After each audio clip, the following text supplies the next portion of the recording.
Hi, everybody, and I am excited to have a guest today, Karen Stobbe. And Karen and her husband, Monday, I believe he says, have been conducting workshops and are very innovative for caregivers in a way to really come into joy of caregiving. And I'll let Karen say a little bit about an introduction to herself and then a little bit more about being in the moment and her improv approach to caregiving. Karen, welcome. Hi, Cheryl. Thanks. I'll share that my story. Everyone has a story, right? And mine started back in Milwaukee when my husband and I were both working as full time as you could as an actor, as an improv player, and writer, director, workshop instructor. When my dad was finally diagnosed with Alzheimer's disease, we knew something was going on, but not quite sure what. And it took us a couple of years to get the correct diagnosis. And at that time, really didn't know as much as we do now about Alzheimer's or other dementias. And so I kind of took a jump off the high board and ended up in the deep end and just wanted to figure out as much as possible about what is this? What can we do? What comes next? What's the right wrong? Is there anything, that I can do?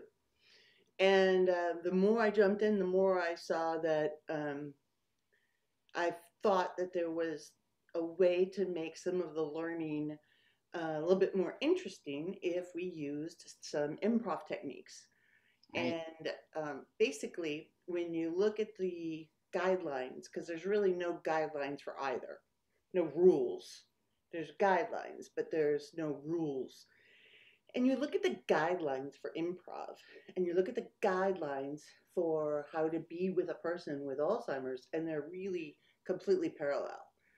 And there are exercises that go along with every single one of these guidelines for improv to learn how to practice it more on stage. So it becomes more of just a way of breathing. And so I thought, well, what if we use some of those exercises to use on any type of caregiver, whether it's the doctor, the nurse, the family member, anyone. And Right. um, it works. It's a good way of teaching because it gets people doing and instead of just reading a PowerPoint. But also, I think it's kind of been this baseline of my philosophy all along. No matter if I'm using a game or I'm just teaching a concept, that we have to step into the person's world. We have to go with the flow. We have to understand the concept of yes and the idea that it's not a yes but it's a say yes and build upon it. And so there's just a lot of these concepts that you can use, and I'd always been using them in my teaching ever since my dad was diagnosed, and I kind of slowly switched over to the healthcare world, and away from the theater world. But they kind of came to light when someone asked about it specifically, and then we ended up doing a TedMed talk and then also an NPR interview that kind of made it explode a little bit. And so we've been asked a lot to do presentations just based on those concepts. When I've always used them, I just haven't announced it and gone, hey, we're about to do improv, because that scares people. And so I've just always kind of just said, hey, everybody stand up and we're going to do this. And they didn't even know they were doing improv. That's kind of how it all started. My dad passed in 2000, and then my mom was diagnosed a year and a half later. And this is our second Christmas coming up without her. She passed 2 years ago, and she was almost 93. Wow. And we lived together for 12 years, but then on and off for maybe 16, 17. And so uh, that's kind of how my life has gone with Alzheimer's. And all of this of trying to understand it. But I think that unless you're in it, you have a whole other deeper understanding than anybody could ever. And as you Absolutely. know, my father and my mother were nothing the same in their journey with Alzheimer's, completely different. And and it's always, you're learning every day. You're learning every single day something new. I think you made just a very good point about your mother and your father being so completely different, because there's just never a one size fits all. Improv for her was very different than improv for him, I'll bet. Right, exactly. And even just how the disease affected him. He was having some mini strokes, and by the time we got the diagnosis, it was pretty quick. And with my mom, we caught it very, very early because of my dad and knowing what we were looking for. And it went really slow. And we we kind of had an idea of how to be with her by then, and understood her, and understood the disease more. So I think that that made a difference. I've watched one or two videos where your mother was included, and she was just having such a marvelous time, and there was joy for the whole family, your mother, you, and Monday. It was just beautiful. And I think that so often If you caregivers watch the Real Simple video, what was yes. going on behind the scenes was hysterical, because um, if any of you have been like at a taping, you usually have like four people in the crew. And so they were like, okay, so you're going to sit there. And my mom goes, "You are so handsome." To the direct, would not stop with the flirting and with the giggling at them. And they were like, "She has Alzheimer's?" I mean, people's perception was she would be in a wheelchair, sitting there drooling, and and they could not believe she had Alzheimer's. And it's like, well, if you would try and have a conversation with her, you would probably see it. But for her to just sit there and give you compliment after compliment how handsome you are, it's a little distracting, and you don't really catch it. But she always enjoyed having people around and having people over, and going places. And so it was pretty funny, the behind the scenes. And also, I'll share with you real quick is the weekend my mom passed, the X-ray technician came into the ER to take her to go get X-rays, and I said, told him, just so you're aware, she has Alzheimer's. She may question a couple of times if you ask her to do something. And he goes, "Oh, okay." And so they came back a few minutes later, both laughing, and he was like, I didn't know people with Alzheimer's could be funny. This is the weekend, 2 days before she died. And he's like, "She's so happy," and and she's told me she loved me like 8 times. And I said, she loves everybody. She loves you all. So it was just that very sweet. that is wonderful. And I want to, of course, talk more about the approach and all of that. And it's reminds me a little bit of the validation training, just a sort of a more joyful way that we all feel like we could do that. But Karen, when you say that your mother was so pretty much joyful and happy all the time, people watching this might say, "Oh man, that is not the one I'm caring for." Right. If somebody's really difficult, how do you step into that world? Well, I think there's a few things to remember. So if you have somebody that you find is difficult, for whatever reason that is, first of all, were they always a difficult person? Were Yeah, they getting Alzheimer's? Is it going to change them into a nice person? You know, exactly. and most of the time it shines a light on kind of the good and bad parts. So don't expect them to change. What was their normal? What was their normal? Right. And so that's kind of the first thing to think about, which my mom was always joyful. So we had that to work with. Now, I'm not saying she never got mad, Right. but usually I could look backwards and see why she was mad, and there was a perfectly good reason. And it was a perfectly normal reason why she ever got angry or mad most of the time. And it was because either of something we did Right. or didn't do, or were trying to tell her to do, when who likes to be told anything, right? And so I think when you're having some difficulty, now I'm not saying, because you got to remember every single person's different, Mm, but you got to try. And always saying to look for the why. So if there's somebody you're having a difficult time with, if they're angry and frustrated, well, go a little steps backwards and see if you can figure out the why. right. Did somebody tell them, Mom, you got to go, you got to do? No, she may have just got a little upset because of you telling her in that manner what Yes. she has to do. And Right. we understand. You get upset, you might be frustrated, you're exhausted, you're tired. But in the long run, if you take that breath and say it in a calmer manner, your outcome is going to be so much better Yes. than if you say it with your exhaustion in your breath, right? So it is a hard place to be. But I believe that when we really look at what's going on with the person, we can see what it is. It's just we're so tired most of the time, and Absolutely. that it's hard to even see some of these really simple answers. Right. Stepping into the person's world, I think, is really like another way of thinking of empathy and of stepping into their shoes. Of how would you feel if you were in that same boat?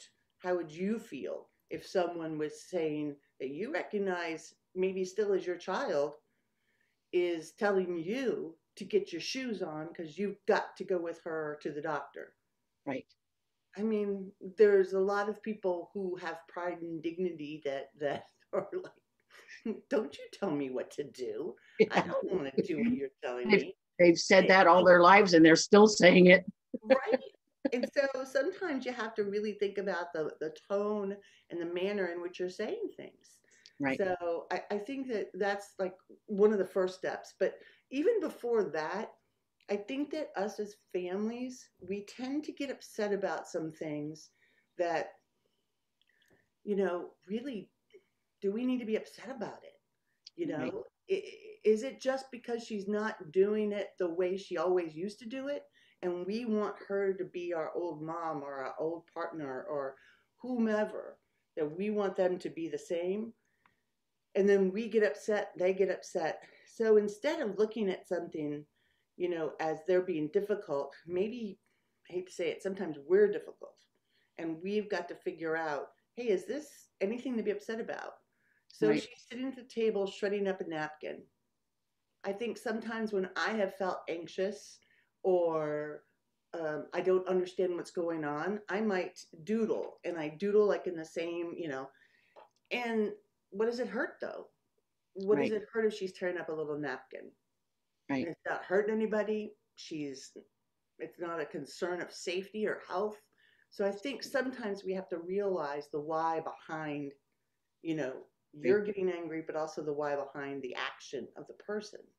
Right. And So, and that's what is kind of complicated and hard at times. And that's why a lot of family members go, what's the right pill? Because right. I don't want them to be upset and angry and frustrated. So I got to give them a pill, and that's really not the answer. Medications and antipsychotics are really not the answer for people that are living with dementia. Period. So Yes. there are some extreme cases, but most of the time, you're going to get a worse reaction, or you're going to get a loved one that just wants to sit around and do nothing. And I Right. don't think you want that either. Right. I think so often that caregivers in general, we're so eager to have the situation be different, and it makes us frightened. And this improv is just, and yet another wonderful kind of joyful approach to being able to say, this is the reality. Can I step into this world Right. and have a It's little bit of fun with it? And right. I mean, and what does it hurt? So I'm not trying to say lie either. It is this fine line between their initiation of the world that they're in right now is this world that my mom's not living here in North Carolina. She's back in West Virginia. So if we're sitting down on the front porch like we did many, many, many times, and she says, when I was a little girl, I used to roller skate up and down this street, what would be the use of correcting her? what would that do in any way whatsoever? How would that help? Right. Instead, if you step into their world and go with the flow to say, wow, you probably were going pretty fast at that little hill there, and for her to laugh because she is sharing memories with you. She's just not quite sure of where she is. So you're hearing the right memory. It's just in a different location. Right. Right. So to go with the flow, whether it's that or with somebody who's saying, I didn't have any cookies, and you see the entire package is empty. Like, Yes. who wants to admit they ate a whole package of cookies anyway? So some people may fib with or without dementia. But, there's so many concepts there. And like one of the concepts is that the yes and what that really does too is when you're upset or angry or frustrated and somebody most likely is going to say a lot of no's to you, of just calm down. And it may not even be the word no. It might just be, well, sit there. No, not that seat. Your seat's there. Now do this. But you're feeling more and more agitated because you don't feel like anyone's trying to help you. When you hear the word yes, there's something about the reaction in that you feel like, oh, okay, someone's hearing me, someone's listening, and then you add on to it of it's that idea of what does that person need right now? Do they need to know that someone's there for them and listening and understands their emotions and feelings? So yes, I understand. Yes, can I help you in any way? Yes, that I would be frustrated too to agree with the person Right. instead of disagreeing, which we tend to do a lot. So I love the yes and. Um, Another really nice one is that silence can be powerful. In Oh, improv, if you're not speaking at all and you're just up on stage setting up what's about to happen, you can see everybody kind of on the edge of their seat waiting, going, what's she doing? What's going exactly. Yeah. on? Yeah. Right? So it catches people's attention. And I think sometimes we forget that we don't have to be doing with a person living with dementia. Sometimes we just want to be, we just want to sit. And, you know, we pass by and they're sitting by a window. Oh, poor thing. I'm sorry, but they looked perfectly content. Let them sit That's by the right. window. They don't have to go play bingo. It's like, or sitting with them and holding their hand and brushing their hair. It's just a beautiful, you don't have to always talk. You don't have to always be busy. And we don't need our busyness to bleed over into their life too, you know. Right. So Right. it's just a lot of these really kind of life almost guidelines to think about and do. But yeah. Well, that's excellent. So Karen, let's, if we could, I'm trying to think of an example. I don't want to give you one and put you on the spot, but Oh, please let's do. do, please do. Let's Mhm. say, you're driving me and I have dementia and we're driving down the road and I say to you, Karen, you just missed your turn. We were supposed to turn back there. Oh, I'm so sorry. I have a tendency to do that when somebody's in the car and I'm enjoying their company. You know what? No big deal. That's why you always leave a little early, you know. And so if I really did miss my turn, then we just turn around. If not, most likely, depending on where they are in their dementia, they may forget that you really didn't miss a turn. So Because basically you've just acknowledged like, oh, geez, I'm sorry. And it dissipates. yeah, and I always use I'm sorry, um, because even if I didn't do anything wrong, it's just, oh gosh, I'm sorry about that. Yeah. And where's my coffee cup? Oh, I'm sorry, I must have thought you were done with your coffee, so I put it in the dishwasher. Let's get a brand new clean. I want that one. Well, let's get that one out of the dishwasher. No big deal. Exactly. I mean, everything to me was, I approached it like it was my fault. Like, and it sounds like, well, great, now everything's my fault, says the family caregiver. Yeah, but it tones down when you are in that place where you know you just had your coffee cup and it's gone. It's just so frustrating to your brain of fudge, where did it go? And Right. you know you've had that experience as someone without dementia that you're like, oh my god, I just put my keys down. Just really where? And you just want somebody to go, hey, I'm sorry, let me help you look. Hey, Absolutely. that's okay. That's not a big deal. To where, depending on where the person is, you can see them aware of their mistakes in the sense of they're not finding what they're looking for, and then other times you can see it just float away. Right. That sometimes further into the dementia it's not as big of a deal, but I'm totally not saying to ever lie to them. I'm saying go with the flow. Go with the flow. Yeah. Yeah. So no matter what the person says of, I don't want to go to the doctor today.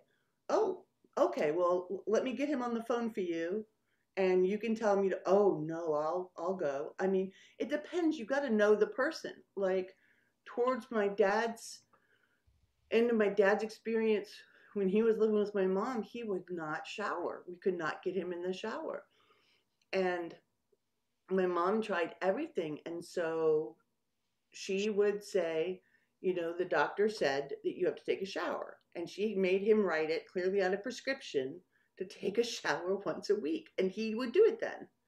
And it wasn't a lie. She got him to write it on a pad of paper and he would listen to the doctor, you know. Right.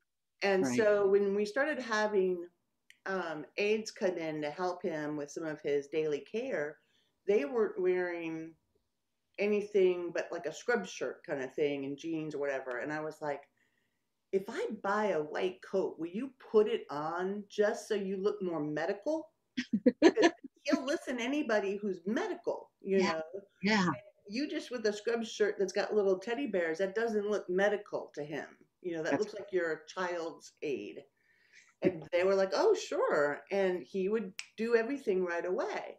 love But that. that was also like to me, I believe, like an Air Force, he was in the military in World War II, and I believe there was something there about uniform and respect. And so it goes to always knowing who that person is, even before I knew him, you Right. know. Who was he? Well, he was very military, very by the book. Everything had to be precise. You know, he was an architect. And so it depends on the person. You Yeah. know, for my mom, that kind of approach would not work No, of at course not. all. It Right. would be for my mom is more of, Mom, will you do it for me? She'll do anything for her kids, even if she didn't know me anymore as her kid, you It's a know. matter of figuring out who are they do it for? Is it, if it's not you, What, who would it be? Right. right. What is the angle? Is it ice cream? Yeah. Is it a person? What do you need? You know, and you just have to figure out the background and know that person a little bit. Yeah. Excellent. Really great stuff, Karen. Yeah. I thank you so much, and I will post a lot of links when I put this up. And would you tell people? I know that you're getting ready for a sort of a new in-depth website, but how could people reach you, or can they reach you now? Or we'll definitely put up your TEDMEX talk, and so they can Yeah. watch some of you in action. So yeah, you can share my email, Cheryl, or um, probably the best one too is the company that I am with is a nonprofit. It was my business LLC, but we changed over to a nonprofit 3 years ago, and it's called In the Moment. And if you email me um, at Karen at in-themoment.net, or you could just go and look around the in-themoment.net or .com. The .com's an old site that I Okay. can't change. The .net, you can contact me through the contact form. But as Cheryl said, we have been working, especially during this pandemic time, on a website just for families, no cost, no commercials, um, real live videos and tips and tricks of how to get through your day, basically, how to have a better life for you and the person that you care for. Right. Excellent. Oh, that's wonderful. So if they're looking for you, it's in dash enjoythemoment.net. You got it. And they can see some of those videos. Karen, I thank you. Thank you so much. You're welcome. Yes. We'll chat again soon. Sounds great. Thanks a lot. Take care, Cheryl. Bye-bye.